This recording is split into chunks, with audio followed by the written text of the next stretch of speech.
Hello learners. इस chapter में हम डिस्कस करेंगे क्लास 11 पॉलिटिकल साइंस की बुक पॉलिटिकल थ्योरी के थर्ड चैप्टर को, जो कि है इक्वालिटी। अब ये चैप्टर डिवाइड किया गया है सब टॉपिक्स के अंदर, जिसमें सबसे पहले आता है व्हाई डज इक्वालिटी मैटर। उसके बाद हम देखते हैं व्हाट इज इक्वालिटी। उसके बाद आता है थ्री डायमेंशंस ऑफ इक्वालिटी। और एट द एंड हम देखेंगे how can we promote equality. तो चलिए स्टार्ट करते हैं इन टॉपिक्स को वन बाय वन। अब सबसे पहले बात आती है why does equality matters. Equality की हमें ज़रूरत क्यों है। अब इक्वालिटी को समझने के लिए सबसे पहले हम कुछ फैक्ट्स देखते हैं जो हमारी बुक में दिखाए गए हैं। जो इनकम में शेयर है वो दुनिया के अंदर जो सबसे ज़्यादा 50 अमीर आदमी है उनके पास जो टोटल इनकम है वो 40 करोड़ पुअरेस्ट आदमियों से ज़्यादा है। जो सबसे गरीब 40% लोग हैं उनको सिर्फ इनकम का 5% शेयर ही मिलता है। और जो सबसे अमीर 10% लोग हैं वो सारे रिसोर्सेज का 54% होल्ड करते हैं। ये हमें क्या दिखाता है कि दुनिया के अंदर बहुत बड़ी एक इनकम की इनक्वालिटी है जिससे एक सोशल डिवाइड बनता है। अगर रिसोर्स यूटिलाइजेशन को देखें तो जो फर्स्ट वर्ल्ड सबसे ज़्यादा जो अमीर देश हैं उनके पास सिर्फ 25% पॉपुलेशन है। उसके बावजूद भी वो 86% ऑफ इंडस्ट्री को कंट्रोल करते हैं और 80% एनर्जी को यूज़ करते हैं। दूसरे कंट्रीज़ के मुकाबले वो 3x टाइम्स वाटर यूज़ करते हैं, 10x एनर्जी यूज़ करते हैं, 3x आयरन और स्टील, इसी तरह से 14x पेपर। ये कुछ फैक्ट्स हैं जो बुक के अंदर मेंशन्ड है। वहीं अगर हेल्थ की बात करें तो प्रेग्नेंट लेडीज़ में अपने बच्चे को लूज़ करने का रिस्क नाइजीरिया में 1 in 18, versus this is 1 in 8700 in Canada. अब पॉल्यूशन की बात करें तो first world countries 2/3 of global carbon emissions करते हैं। 3/4 एसिड रेन एमिशंस के लिए ये लोग रिस्पॉन्सिबल हैं। और इससे सारा पोल्यूटिंग इंडस्ट्रीज का लोड शिफ्ट हो जाता है ग्लोबल साउथ के ऊपर, जो कि थर्ड वर्ल्ड कंट्रीज के अंदर आता है। Paradox of equality. बावजूद इसके कि हर कोई मानता है कि इक्वालिटी दुनिया के अंदर होनी चाहिए, उसके बावजूद भी हमें दुनिया में क्या नज़र आती है, हर जगह इनइक्वालिटी। चाहे वो फिर वेल्थ की फॉर्म में हो, अपॉर्चुनिटीज़ की फॉर्म में, वर्क या फिर पावर की फॉर्म में। Now these are the questions which we need to address in this chapter. Are inequalities inevitable या फिर सोशली कंस्ट्रक्टेड, कि क्या कुछ इक्वालिटीज़ हैं जिनको अवॉइड किया ही नहीं जा सकता या फिर वो ज़्यादातर समाज ने बनाई है। Should we actively address these inequalities. Equality एक कोर टॉपिक है सोशल और पॉलिटिकल थ्योरी के अंदर। कुछ प्रैक्टिकल क्वेश्चंस जैसे what does equality means in practice, how do our differences relate to the idea of being equal, what is the ultimate goal of pursuing equality, हम आखिर इसको क्यों चाहते हैं। Should all incomes and status differences be eliminated, क्या हर तरह के इनकम और स्टेटस के जो भेदभाव है उसको हमें हटा देना चाहिए। इस क्वेश्चन का अगर हम आंसर करें कि व्हाई डज इक्वालिटी मैटर, तो हम देखते हैं कि दुनिया के अंदर बहुत सारा विरोधाभास है। एक तरफ तो लग्जरी अपार्टमेंट्स आपको देखने को मिलेंगे, एक तरफ स्लम्स। कहीं पे तो स्कूल्स इतने मॉडर्न हैं कि सबकी क्लासेस एसी हैं। वहीं पे कुछ स्कूल्स ऐसे भी हैं दुनिया के अंदर जहाँ पे basic facilities like safe drinking water, toilets, ये सब भी मिसिंग है। एक तरफ फूड की वेस्टेज है एफ्लुएंट पार्टीज़ में, वहीं दूसरी तरफ स्टारवेशन भी हमें देखने को मिलती है। चलिए अब देखते हैं नेक्स्ट सब topic, what is equality. Equality को डिफाइन हम कैसे करते हैं। अगर ह्यूमैनिटी के पर्सपेक्टिव से देखें तो सभी human beings equal respect deserve करते हैं due to shared humanity, because they all are human beings by birth.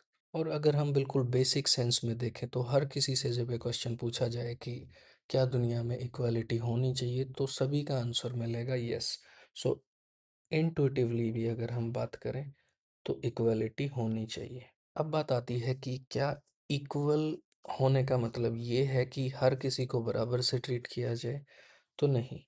हर किसी को इज्जत बराबर की मिले, लेकिन उसका ये मतलब बिल्कुल नहीं है कि आइडेंटिकल ट्रीटमेंट हो। इसको हम आगे देखेंगे कैसे ये इफेक्ट करता है। जो सोसाइटी की फंक्शनिंग है उसके लिए हर किसी का अलग अलग रोल और रिस्पॉन्सिबिलिटीज होते हैं, और इनके कारण कुछ डिफरेंसेस जाहिर सी बात है कि वो हमारे सोसाइटी में आते हैं। तो अब बात करते हैं कि कुछ डिफरेंसेस ऐसे हैं जो एक्सेप्टेबल हैं, जैसे कि प्राइम मिनिस्टर, जनरल्स, इनके लिए स्पेशल रैंक्स का होना, अगर इनके प्रिविलेजेस को मिसयूज ना किया जाए तो। वहीं पे कुछ डिफरेंसेस या इनइक्वालिटीज ऐसे हैं जिनको एक्सेप्ट नहीं किया जा सकता, जैसे किसी के बर्थ के आधार पर डिस्क्रिमिनेशन करना, उसकी कास्ट, उसकी नस्ल, उसका धर्म और उसके जेंडर के बेस पे।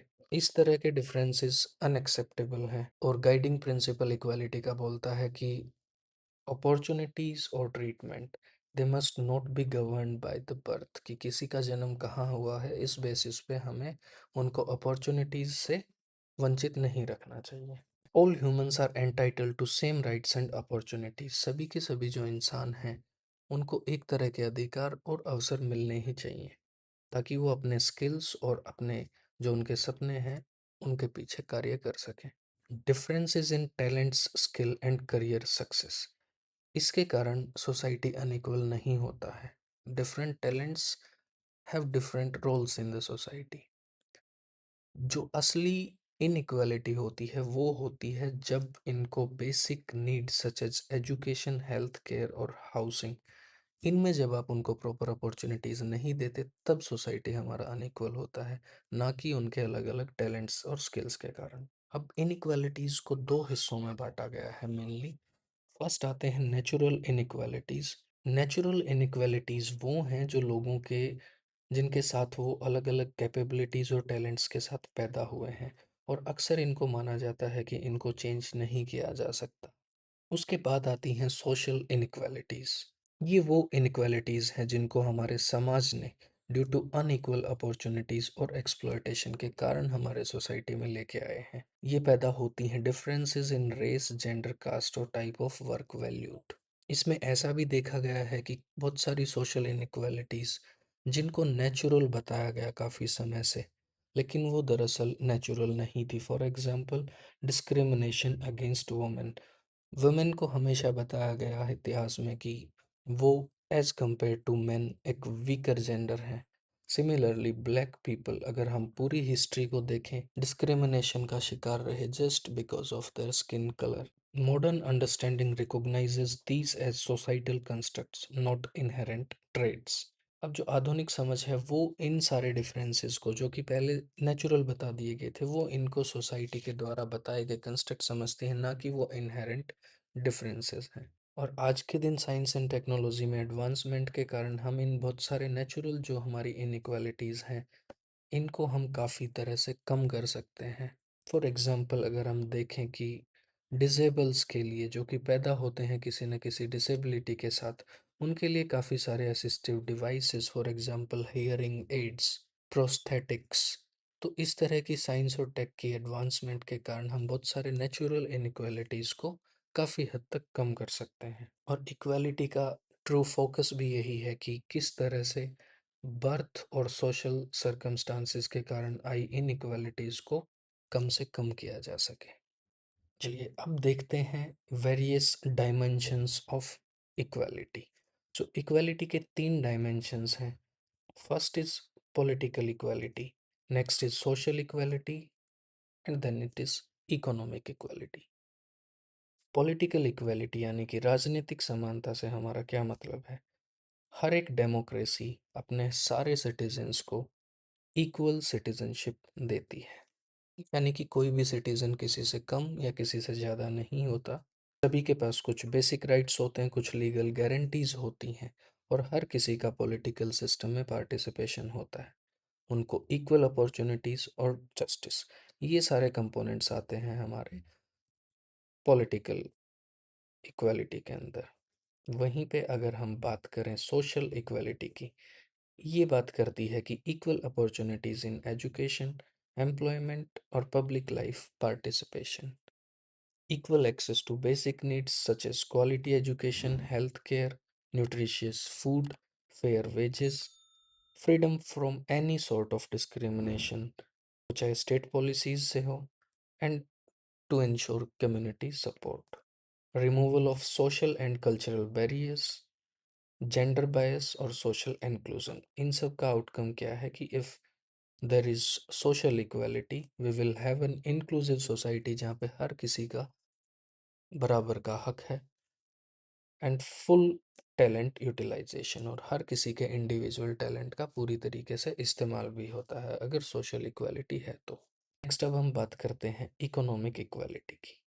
इनकम इक्वालिटी के कंपोनेंट्स हैं इक्वल अर्निंग अपॉर्चुनिटीज, रिसोर्सेज का fair distribution, reduced wealth gap, social harmony और सस्टेनेबल डेवलपमेंट। अब इनकम इनइक्वालिटी के मेन जो कॉजेज हैं वो क्या है कि अगर किसी के पास एजुकेशन और जॉब्स की अपॉर्चुनिटीज़ ही अनइक्वल होंगी तो वो एक इनकम गैप में कन्वर्ट होगा और ये लीड करेगा poverty, social division, threat to democracy को।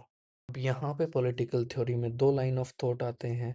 जो मार्क्सिस्ट अप्रोच है वो बोलती है कि ownership of the resources should be public, जिससे क्या होगा कि इनकम गैप काफ़ी कम होगा और ये प्रमोट करती है इक्वालिटी को। वहीं पे लिबरल अप्रोच क्या बोलती है कि ओपन कंपटीशन होना चाहिए, स्टेट के सपोर्ट के साथ जो टैलेंट है उसको रिवॉर्ड करना चाहिए। इससे क्या होगा, जो इनइक्वालिटी हमारे सोसाइटी के अंदर आ गई है वो इस अप्रोच से कम हो सकती है। सभी लाइन ऑफ थॉट का अल्टीमेट गोल है इनकम इक्वालिटी की तरफ जाना, इंक्लूसिव ग्रोथ और एक फेयर सोसाइटी का निर्माण करना। अब इनकी तीनों डायमेंशंस को समझने के बाद हम देखते हैं कि आखिर हम सोसाइटी में इक्वालिटी को प्रमोट कैसे कर सकते हैं। How can we promote equality? So एक इक्वल सोसाइटी के निर्माण में सबसे पहले जो चीज़ आती है वो है स्टैब्लिशिंग फॉर्मल इक्वालिटी की। हम सबसे पहले तो ये डिसाइड करें हमें इक्वालिटी चाहिए और इसको फॉर्मली डिसाइड करें। This includes to end inequality systems. कोई भी ऐसा सिस्टम जो हमारी सोसाइटी में इनइक्वालिटी की तरफ जाता है उसको ख़त्म करना। रिमूव लीगल प्रिविलेजेस, किसी को अगर कानूनी तौर पर कुछ अलग से प्रिविलेज मिलता है उसको ख़त्म करना। इसका बेस्ट एग्जांपल है अबोलिशन ऑफ टाइटल्स। जैसे पहले राजा, जमींदार, इस तरह के जितने भी टाइटल्स थे उनका अबोलिशन।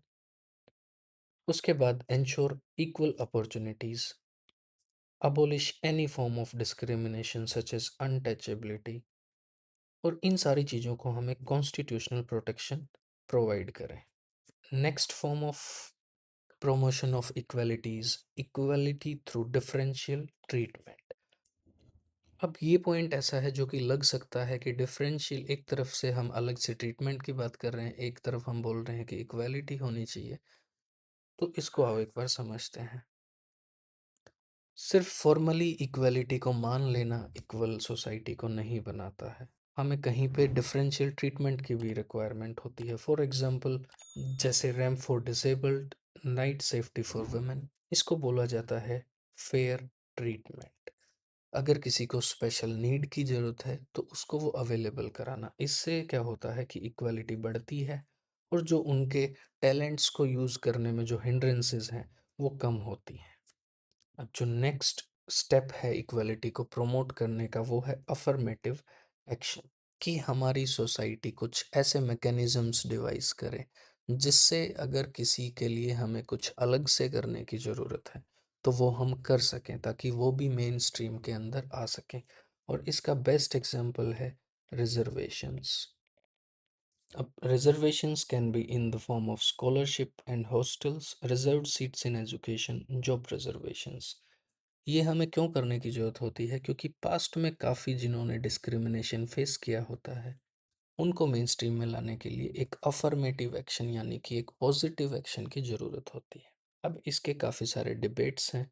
इसके सपोर्टर्स बोलते हैं कि ये सोशल जस्टिस को सपोर्ट करता है और फेयर कंपटीशन बनाता है, जबकि इसके क्रिटिक्स बोलते हैं कि ये भी एक तरह का रिवर्स डिस्क्रिमिनेशन है जिससे कास्ट और सोशल डिविजन्स बढ़ते हैं। You can write down in the comments आप इस पे क्या सोचते हैं। तो ये समराइज करता है हमारे चैप्टर 3 को। आई होप इस डिस्कशन के बाद आपको इस चैप्टर की रीडिंग में थोड़ी सी मदद मिलेगी। मिलते हैं नेक्स्ट वीडियो में एक नए चैप्टर के साथ। Till then keep learning, keep growing.